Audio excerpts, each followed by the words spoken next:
వేదిక యూట్యూబ్ వీక్షకులందరికీ నమస్కారం. నేను మీ డాక్టర్ నవలపల్లి మహేష్ చంద్ర భరద్వాజను, హైదరాబాద్ నుంచి. ప్రతి దంపతులు వాళ్ళ భాష ఏదైనా, వాళ్ళ పేర్లు ఏదైనా, వాళ్ళ కులం ఏదైనా, వాళ్ళు ఏ ఊర్లో ఉన్నా దంపతులు మాత్రం మాట్లాడుకోకుంటే కుదరదు. వాళ్ళ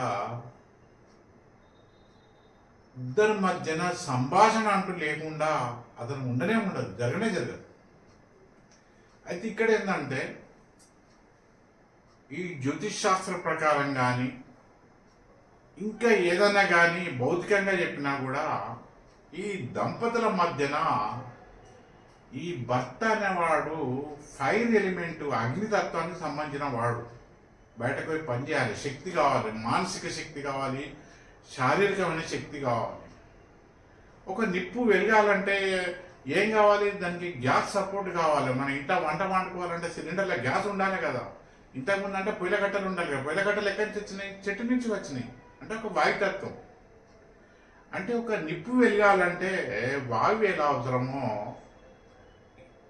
ఈ యొక్క భర్త, ఒక ఇంటి యజమాని తను కడుపోతలు కాలు పెట్టి చేసే ఏ పనైనా కానీ అదొక యుద్ధం వంటి వృత్తి ఏదైనా కానీ, ఊరు ఏదైనా కానీ అక్కడ చాలా కాంపిటీషన్, స్పీడు, ఈ ఒత్తిళ్ళు ఉంటాయి. ఆ ఒత్తిళ్ళ నుంచి జయిస్తేనే కానీ అతను చేసిన కృషికి ఫలితం అంటూ కనబడుతుంది.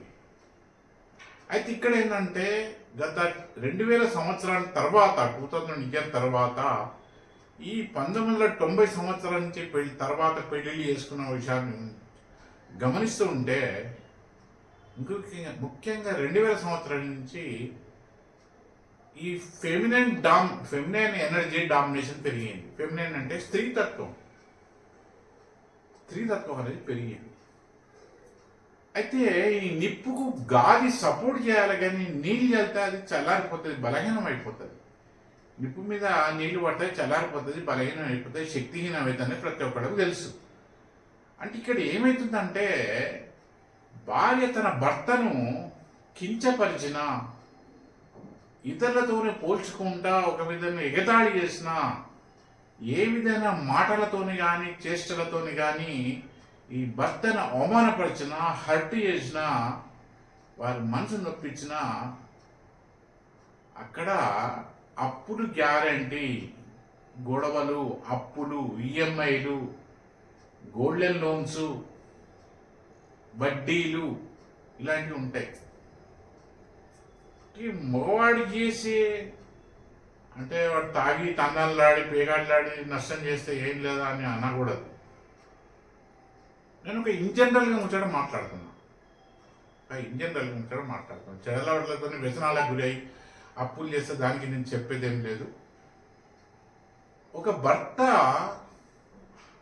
మనస్సును ఏ భార్య బలహీనపరుస్తుందో మాటలతోని కానీ చేతులతోని కానీ అందరి ముందర అవమానపరుస్తుందో, ఎవరున్నా లేకున్నా చులకనగా మాట్లాడుతుందో, అది ఫోన్ ద్వారా కావచ్చు, ఎదురుగా ఉన్నప్పుడు కావచ్చు, వ్యక్తిగతంగా కావచ్చు, ఆ భర్త తను ఎంతైనా సంపాదించినా తన సంపాదన తగ్గిపోతుంది.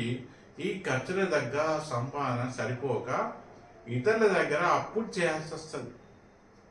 ఒక మగవానికి అప్పులకు పరోక్ష కారణం భార్య అవుతుంది. అలాగే ఈ భర్త,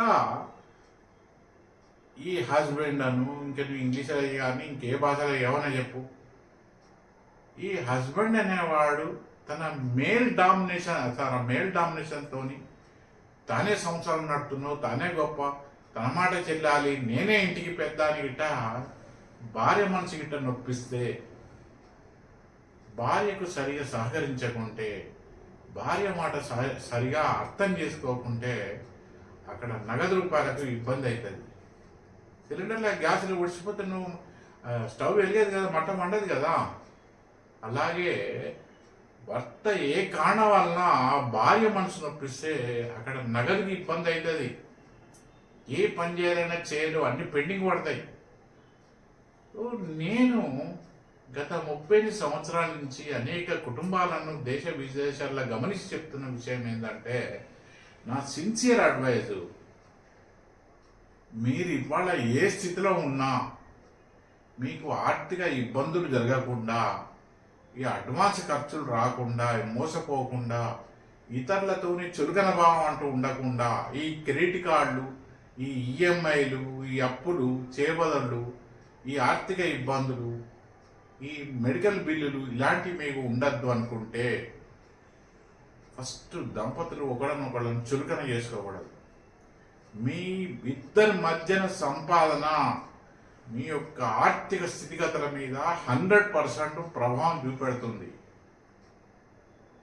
జ్యోతిష్ శాస్త్రంలో అదే చెప్తారు, సంఖ్యాశాస్త్రంలో అదే చెప్తారు, పామిస్టులు అదే చెప్తారు, వాస్తులు అదే చెప్తారు.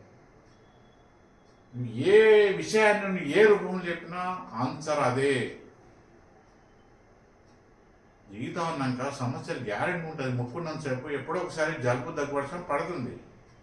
ఈ సమస్యలు అంటూ ఉన్నప్పుడు ఈ హార్ష్గా కోపంతో, ఆవేశంతో, చులకనతో, ఈ ముక్కు చీదుకుంటా ఏడ్చుకుంటూ, ఇలాగ కించపరుచుకుంటూ, ఇతరులతో పోల్చుకుంటూ మాట్లాడకుండా మీరిద్దరే కూర్చుంటే సౌమ్యంగా మాట్లాడుకోండి. సౌమ్యంగా మాట్లాడుకున్నప్పుడు ఈ ఈగోయిజాలు, ఈ ఇరిటేషన్లు ఇవన్నీ పక్కకు పెట్టి కాస్త కామన్ సెన్స్ ఉపయోగించి, మీరు ఏ జన్మలో ఏ పుణ్యం చేసుకున్నారో పాపం చేసుకున్నారో అది భగవంతుని కెరిక, మీ కెరిక, మీకు కూడా తెలియదు భగవంతుని కెరిక. కనుక ఈ జన్మల దంపతులు అయినప్పుడు కొట్లాడుకోవడం, ఒకళ్ళనొకళ్ళు మాట్లాడుకోవడం, ఒకళ్ళ మనసును ఇంకొకళ్ళు కించపరచడం అనేది అది 100% తప్పు. అది మీ యొక్క ప్రోగ్రెస్ అనేది కిందికి పంపిస్తుంది. మీ చుట్టపక్కలల్లా, మీ ఫ్రెండ్ సర్కిల్లా మీరు చురుకన అవడం గ్యారంటీ. మీ ఆర్థిక పరిస్థితి అనేది రోజు రోజుకు క్షీణించడం గ్యారంటీ. అందుగురించి నా మాట నచ్చినా నచ్చకున్నా ప్రతి తల్లిదండ్రులకు, ప్రతి భార్యాభర్తలకు మీ వయస్సు ఏదైనా కానీ మీకు ఆర్థిక ఇబ్బందులు లేకుండా ఉండాలి అని అనుకుంటే ఫస్ట్ మీకు ఎటువంటి సమస్య ఉండని ఒకళ్ళ మనసు ఇంకోళ్ళ మనసు నొప్పించకండి. ఈ హార్డ్గా మాట్లాడుతూ హట్టి చేసుకోకండి. ఉంటాను. దయచేసి నా అభిప్రాయం నచ్చిన వాళ్ళు ఈ వీడియోని లైక్ చేసి ఇతరులతో కూడా షేర్ చేయవలసిందిగా, అలాగే నా వేదిక వేసి యూట్యూబ్ ఛానల్ సబ్స్క్రైబ్ చేసి ప్రోత్సహించాల్సిందిగా కోరుతున్నాను. నమస్కారం, శుభాకాంక్షలు.